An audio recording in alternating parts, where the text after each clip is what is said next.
अस्सलामुअलैकुम।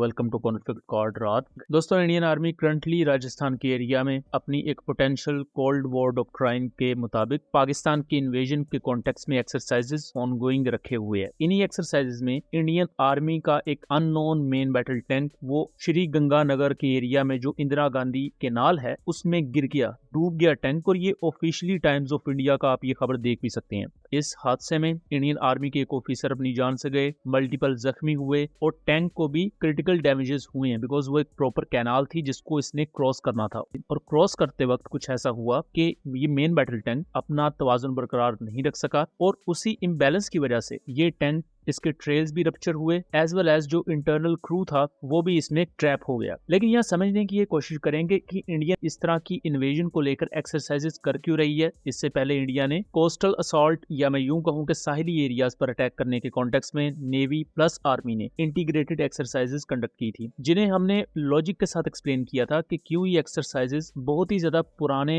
टैक्टिक्स को यूज करते हुए हैं और मॉडर्न वॉरफेयर में ये एक फेलियर ही साबित होगा। अब इंडियन आर्मी वो एक्सरसाइजेस कर रही है ग्राउंड इन्वेजन को लेकर, और ये ग्राउंड इन्वेजन वो किसका करेंगे ओब्वियसली सबको पता है, पाकिस्तान का। लेकिन यहाँ जो मिस हैंडलिंग हुई है इस टैंक की, उससे हमें ये भी समझ आती है कि इंडियन आर्मी की आर्मर्ड कोर इतनी ज्यादा अनप्रोफेशनल किस तरह हुई। और ये कोई पहला ऐसा वाकया नहीं हुआ, इससे पहले भी इंडियन टैंक्स को लेकर मल्टीपल ऐसे इंसिडेंट्स हो चुके हैं। उनको हमने माजी में कवर भी किया हुआ है EM रात पर, तो उनका मैं कोशिश करूंगा कि लिंक डिस्क्रिप्शन में दे दूं। इसी के साथ साथ इंडियन आर्मी ने एक बहुत ही ज्यादा वियर्ड हरकत की थी और उस अजीब हरकत के चलते ऑपरेशन सिंदूर में इंडियन आर्मी का एक टैंक भी पाकिस्तान ने डिस्ट्रॉय किया था। ये चीज ना पाकिस्तान ने क्लेम की ना ही इंडिया ने क्लेम की, बट जो इंडियन आर्मी के ऑफिसर उस पूरे अटैक में मारे गए थे उनकी फैमिली ने ये चीज रिवील की कि बेसिकली वो टैंक ऑपरेटर थे और उन्होंने जब पाकिस्तान पर ग्राउंड असॉल्ट करने की कोशिश की मई 2025 में, तो तब पाकिस्तान ने इंडिया का एक टैंक डिस्ट्रॉय कर दिया। तो वो स्टोरी क्या है वो भी मैं आपको डिटेल से समझाता हूँ। अब दोस्तों, अहम चीज ये है कि ग्राउंड इन्वेजन के लिए एक स्ट्रॉन्ग आर्मर्ड कोर होना जरूरी है जिसके पास मेन बैटल टैंक्स हो, इन्फेंट्री फाइटिंग व्हीकल्स हो और आज के दौर में प्लस उसके साथ एक स्ट्रॉन्ग एयर सपोर्ट हो। अदरवाइज अगर आप टैंक्स लेकर अटैक करते हैं, इन्वेड करते हैं किसी भी मुल्क को, तो आपको अगर एयर सपोर्ट नहीं मिल रही तो उल्टा आप ही एनिमी के फाइटर जेट्स का और ड्रोन्स का शिकार हो जाएंगे। ये चीज हम यूक्रेन के मल्टीपल ऑफेंसिव्स में देख चुके हैं कि वीक एयर सपोर्ट होने की वजह से यूक्रेन के कई ऑफेंसिव फेलियर का शिकार भी हुए। अब इंडिया की 16th इन्फेंट्री डिवीजन, जिसे सुदर्शन चक्रा डिवीजन कहा जाता है, वो मौजूद है राजस्थान के एरिया में और इसी के अंडर ही 49, 51st, 53rd और 54th आर्मर्ड रेजिमेंट्स मौजूद है जिनके पास T-72 और T-90 बिश्मा टैंक्स मौजूद है। ये दोनों टैंक्स ही बेसिकली कॉम्बिनेशन में इंडिया राजस्थान के एरियाज में यूज करता है, जबकि इंडिया का अपना तैयार करता अर्जुन टैंक इन एरियाज में डिप्लॉयड नहीं किया जा सकता बिकॉज वो इतना ज्यादा हैवी है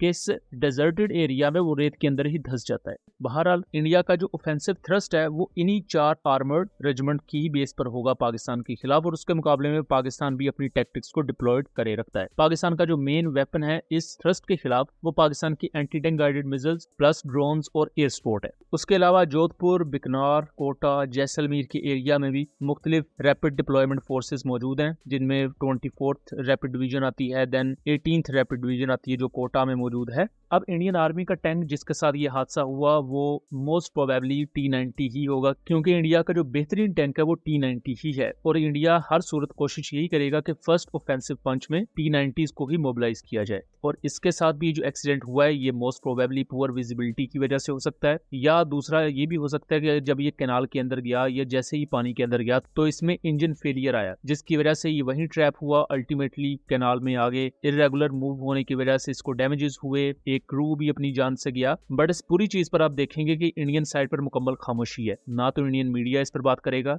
ना ही उनको बात करने देने की इजाजत दी गई है। जबकि इंडिया ने मई के महीने में भी पाकिस्तान के खिलाफ टैंक्स डिप्लॉय किए थे LOC के अक्रॉस, और रात के वक्त जब इंडिया ने स्ट्राइक्स की पाकिस्तान के अंदर मुख्तलिफ मसाजिद और सिविलियन एरियाज पर, और पाकिस्तान ने फिर उसी रात इंडिया के 7 एयरक्राफ्ट भी शूट डाउन किए। उसी रात जब इंडिया ने अपने टैंक्स को मोबिलाइज किया तो इंडिया का एक टैंक पाकिस्तान ने डिस्ट्रॉय किया, और वो डिस्ट्रॉय इस तरह हुआ कि स्ट्राइक करते हुए रात के वक्त टैंक ने अपने ऊपर मौजूद एक लाइट को ऑन किया हुआ था और उस लाइट को फॉलो करते हुए भी पाकिस्तान ने वो स्ट्राइक की और उस एंटी टैंक मिसाइल ने इंडियन टैंक को डिस्ट्रॉय किया। उसमें जो इंडियन ऑफिसर्स अपनी जान से गए, उनके रिलेटिव्स ने फिर लेटर ऑन ये चीज मीडिया पर बताई कि हमारा ये पर्टिकुलर जो ऑफिसर था वो टैंक में था और इस तरह पाकिस्तान ने उसे टारगेट किया। सो कहने का मकसद ये है कि ऐसे सीरियस सिनेरियो में भी इंडियन आर्मी की आर्मर्ड कोर के जो पर्सनल थे उन्हें नहीं पता था कि टैंक को बेसिकली किस तरह यूज करना है, उसको यूज करने की टेक्टिक्स क्या है। वो इतने रात के वक्त जब आप एनिमी की पोजीशंस के खिलाफ जा रहे हैं तब उन्होंने उस पर मौजूद लाइट्स ऑन की हुई थी, जिसकी वजह से वो एक इजी टारगेट बना।